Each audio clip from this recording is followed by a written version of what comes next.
시청자 여러분 안녕하십니까? 헬로티비 뉴스입니다. 최근 양주 덕정고등학교가 IB 월드스쿨 인증을 받으면서 효촌초등학교, 남문중학교, 덕정고등학교로 이어지는 IB 벨트가 완성됐다는 소식 전해드렸는데요. 중학교 IB 수업 현장은 어떤 모습일까요? 김신혜 기자가 취재했습니다. 양주 남문중 2학년 수학 수업 시간. 모든별로 나뉜 학생들이 양주시 지도를 펼쳐놓고 토의합니다. 외심과 내심, 무게중심 개념을 활용해 편의시설과 혐오시설의 위치를 직접 정해보는 시간입니다. 혐오시설 같은 경우에도 화장터 뽑았어요. 이거 같은 경우에 우리가 세 개 중에서 뭐 선택하면 좋을까? 왜? 최대한 멀리 떨어지니까. 그렇지. 이렇게 둔각 삼각형을 만들어 놓고 이 바깥에 있는 점에다가 우리가 화장터를 건설하게 되면 어쨌든 우리가 이용해야 되는 곳이니까 거리상은 다 동일하되 우리하고 좀 멀리 떨어진 곳에 만들 수 있겠지. 1학년 국어 수업에서는 학생들이 각자 글쓰기에 몰두합니다. 작품을 보고 분석한 내용을 토대로 자신의 의견을 담아 수업 내내 서론, 본론, 결론으로 구성된 하나의 글을 완성합니다. 일반적인 수업과는 확연히 다른 모습, IB 교육 현장입니다. IB는 정답을 아는 것이 아니라 자신의 생각을 설명하고 근거를 제시하는 것을 중요하게 생각하기 때문에 발표력, 쓰기, 토론 이런 것들이 강점을 보입니다. 교실마다 학생들의 높은 참여도가 눈에 띕니다. 자신의 생각을 표현하는 것도 이들에겐 자연스럽습니다. 그 전에는 직접 배운 개념을 이해한다고 해도 그게 그 기억이 오래 가진 않았고 일상에서도 그 개념을 적용해서 뭔가 활용하기가 쉽지 않았는데 개념을 한번 배우면 그 뒤로 이제 일상에서도 직접 활용하고 설명할 수도 있게 되고 정답을 찾는 것이 아니라 생각하는 법을 배우는 IB 교육으로 양주 교실 풍경이 달라지고 있습니다. 헬로티비 뉴스 김신혜입니다. 포천시에서 16개월 된 영아가 심정지 상태로 병원에 이송됐다가 숨지는 사건이 발생해 경찰이 수사에 나섰습니다. 24일 경찰과 소방당국에 따르면 지난 23일 저녁 6시 42분쯤 포천시 선단동의 한 빌라에서 아이가 밥을 먹다가 숨을 쉬지 않는다는 신고가 접수됐습니다. 출동한 구급대원은 심정지 상태의 16개월 A양을 발견해 병원으로 옮겼으나 치료 중 숨졌습니다. 병원 측은 A양의 몸에서 여러 상처가 발견됐다며 어머니 20대 여성 B씨를 아동학대 의심으로 경찰에 신고했습니다. 경찰은 A양의 시신을 국립과학수사연구원에 부검 의뢰하고 B씨를 상대로 아동학대 여부 등 정확한 경위를 조사하고 있습니다. 23일 밤 11시 25분쯤 양주시 고암동의 한 자동차 관련 시설에서 불이 났습니다. 이 불로 인명피해는 없었지만 불길이 인근으로 번지는 것을 우려해 한때 대응 1단계가 발령됐습니다. 소방당국은 장비 30대와 인력 75명을 동원해 진화 작업을 벌였고 불은 2시간여 만에 모두 꺼졌습니다. 소방당국은 정확한 화재 원인을 조사하고 있습니다.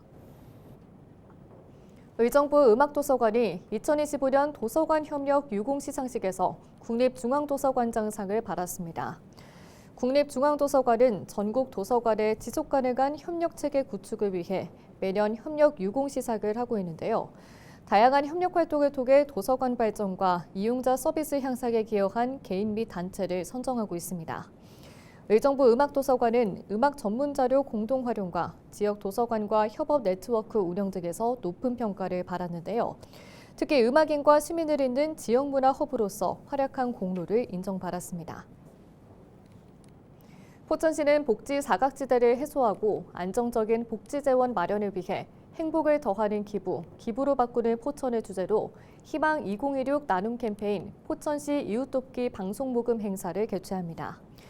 이번 행사는 경기 북부 사랑의 열매와 LG 헬로비전이 주관하고 포천시 희망 포천추진위원회, 포천시 지역사회보장협의체, 포천시 종합사회복지관이 후원합니다. 이번 모금은 기관, 단체, 기업체, 시민 등 모두가 참여할 수 있습니다. QR코드를 통한 기부, 계좌 입금을 통한 기부는 물론 행사 당일 현장 모금함 기부도 가능합니다. 한국GM이 적자 구조 개선을 위해 내년 2월 직영 정비소를 전면 폐쇄한다고 통보한 것과 관련해 GM노조가 산업은행을 찾아가 적극적인 개입을 요구했습니다. 한국지엠노조는 24일 오후 산업은행 앞 집회를 갖고 한국지엠이 노조와의 협의 없이 일방적으로 직영정비소 폐쇄를 통보했다며 사실상 전면적인 구조조정에 나섰다고 밝혔습니다. 또 공적 자금을 투입해 2대 주주가 된 산업은행이 그 어떤 개입 없이 침묵하고 있다며 이는 공적 역할을 스스로 포기한 직무유기라고 주장했습니다. 이번에 9곳의 직영정비 폐쇄를 막아내지 못한다면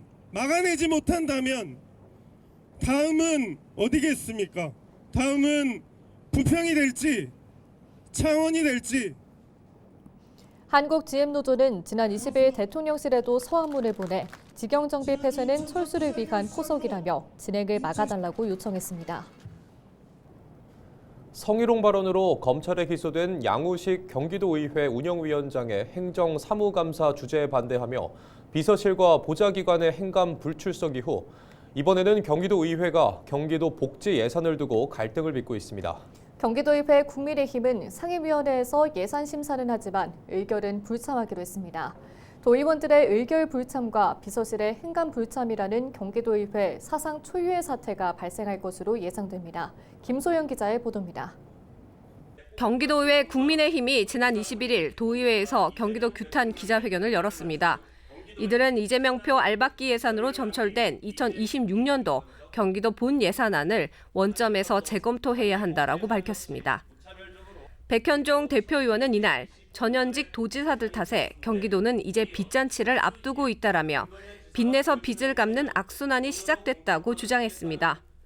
이어 삭감한 복지 예산을 추경으로 만회하겠다는 것은 복지에도 문외한, 예산에도 문외한이라는 자기 고백에 불과하다라며 임기가 내년 6월까지인 도지사가 9월에 실시되는 추경에 담는다는 것은 무책임의 극치라고 말했습니다. 복지 정책의 근간을 흔들어 놓은 것은 물론이고 복지 사업의 전달 체계인 노인복지관, 재가 노인복지시설, 시군 노인상담센터 관련 예산을 모두 삭감했다. 노인 예산 삭감은 엄연한 노인 학대이다. 고영인 경기도 경제부지사는 브리핑을 통해 내년도 예산에 노인상담센터 지원비와 노인복지관 운영비 등 주요 예산들이 온전히 반영되지 못했다라며 복지 현장의 혼란과 우려에 깊이 공감한다라고 사과의 뜻을 밝혔습니다. 이어 이재명 정부 들어 정상화된 확대 재정에 발맞춰 국비에 매칭한 도비가 3,049억 원 정도로 경기도 자체 예산에 대한 조정이 불가피했다라며 의회와 적극 협력하고 복지 관련 단체들과 협의해 필수 불가결한 예산이 복원되도록 하겠다라고 덧붙였습니다. 어르신, 장애인, 아동 등 우리 사회 취약한 위치에 계신 분들의 복지 연속성과 안정성이 흔들려서는 안 된다는 의지를 분명히 밝힙니다. 김동연 지사는 심각성을 인지하고 최대한 의회와 협력해 복원율을 높이라는 지침을 주셨습니다. 국민의힘은 지난 21일부터 진행하는 각 상임위원회에 내년도 본예산안과 올해의 마지막 추경 예산안 심사만 참여하고 의결에는 불참하기로 결정했습니다. 도의회 13개 상임위원회는 국민의힘과 더불어민주당이 모두 동수로 배치돼 국민의힘이 의결에 불참할 경우 안건 통과는 불가능해집니다. 헬로티비 뉴스 김소영입니다. 서울 30대 무주택 가구가 역대 최대를 기록하는 등 사회 초년생의 내 집 마련이 어려워지고 있는 것으로 나타났습니다. 국가데이터처 주택 소유 통계와 국가통계 포털에 따르면 지난해 서울에 거주하는 30대 무주택 가구는 52만 7,729가구로 집계됐습니다. 이는 전년보다 17,000여 가구가 증가한 것이며 관련 통계가 작성된 지난 2015년 이후 최대치입니다. 이 같은 원인은 서울 중심의 집값 급등에 취업과 결혼이 늦어지면서 주택 매입 시기를 늦추는 점이 원인으로 분석됐습니다. 인천시 교육청의 추경 예산이 감액됐습니다. 인천시의회 교육위원회는 최근 열린 2025년도 제2회 추가 경정 예산안 심사를 통해 기정 예산 5조 5,143억 원 대비 0.8%인 456억 원 감액된 5조 4,687억 원을 의결했다고 밝혔습니다. 이번 추경은 교육부의 보통교부금 1,070억 원 감액에 따라 조정된 기정사업 부분이 반영됐습니다. 특히 유아와 초중등교육 분야가 전체 감액 구성비의 85.1%로 가장 큰 비중을 차지했으며 학교 시설 여건 개선도 499억 원 감액됐습니다. 반면 교육복지는 기정 예산 대비 247억 원, 학교 재정 지원 관리는 133억 원이 각각 증액돼 취약계층 지원과 학교 운영 안정성 확보를 위한 재정 보완에 중점을 둔 조정이 이뤄졌습니다. 한편 이번 추경은 예산결산특별위원회 심의를 거쳐 다음 달 15일 본회의 의결을 통해 최종 확정될 예정입니다. 인천 지역 문화재 주변에 대한 규제가 추가로 완화됩니다. 인천시는 시 지정유산 역사 문화환경 보존지역 내 건축행위 허용기준 및 보호구역 조정안을 고시했다고 밝혔습니다. 조정안에는 그동안 녹지지역과 도시외 지역에 일률적으로 적용해온 유산 외곽 500m 보존지역을 실제 보존 필요 범위와 지역 개발 여건을 반영해 300m로 완화하는 내용을 담고 있습니다. 이에 따라 34곳 중 29곳의 보존지역 면적이 24.3제곱킬로미터에서 13제곱킬로미터로 줄어 해제됩니다. 이는 여의도 면적의 2.9제곱킬로미터 5배에 달합니다. 또한 34곳에 대한 건축행위 허용 기준 역시 정밀하게 조정해 개별 검토구역 14.4%가 줄었고 조망성과 경관성 유지를 위해 건축물 높이 규제가 있는 고도 제한 구역도 38.3% 완화됐습니다. 이번 개선안은 지난해 11월부터 올해 11월까지 1년간의 연구 용역을 통해 마련됐으며 지난 9월 인천시 문화유산위원회 심의 의결을 거쳐 최종 확정됐습니다. 앞서 지난해 6월 인천시는 55곳의 지정유산 중 34곳의 보존지역의 17.2제곱킬로미터를 규제지역에서 해제한 바 있습니다. 경기도가 전세보증금 반환보증 보증료 지원 사업의 대상 확대와 소득기준 완화 등을 정부에 건의했다고 24일 밝혔습니다. 전세보증금 반환보증 보증료 지원 사업은 무주택 임차인들에게 보증료를 최대 40만 원 지원하는 사업인데요. 현재 지원 대상은 전세보증금 반환보증에 가입한 임차보증금 3억 원 이하의 무주택 임차인입니다. 도는 현행제도가 전세사기 피해자의 요건과 일치하지 않는다며 지원 대상을 전세사기 피해자법과 동일하게 임차보증금 5억 원 이하로 확대해 줄 것을 건의했습니다.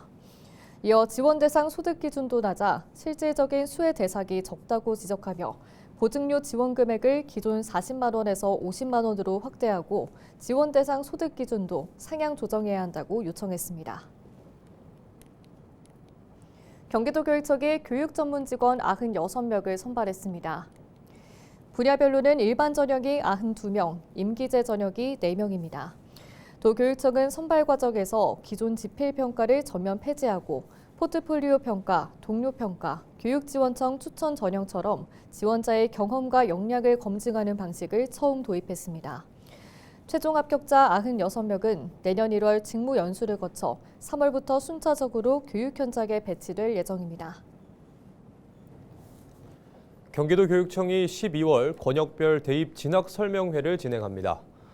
북부 권역은 12월 13일 경기도교육청 북부청사에서 남부 권역은 12월 27일 경기대학교에서 각각 열립니다.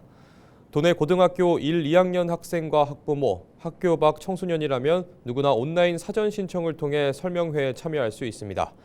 이번 설명회에서는 2027학년도 대입 전형과 2028학년도 대입 제도 개편 방향에 대한 특강을 비롯해 1대1 진학 상담도 이뤄질 예정입니다.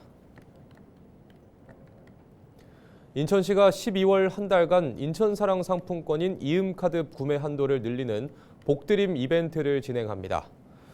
이번 이벤트는 다음 달 1일부터 31일까지 한 달간 진행되고 이음카드의 구매 한도를 기존 월 30만 원에서 월 50만 원으로 상향합니다. 캐시백은 연매출 30억 원 이하 일반 가맹점에서 10%, 인구 감소 지역인 강화군, 옹진군의 가맹점에서는 15%로 동일하게 적용합니다. 이에 따라 이음카드를 사용할 경우 최대 월 5만 원, 강화 옹진에서는 최대 7만 5천 원의 캐시백 혜택을 받을 수 있습니다. 이상으로 뉴스를 마칩니다. 시청해주신 여러분 고맙습니다.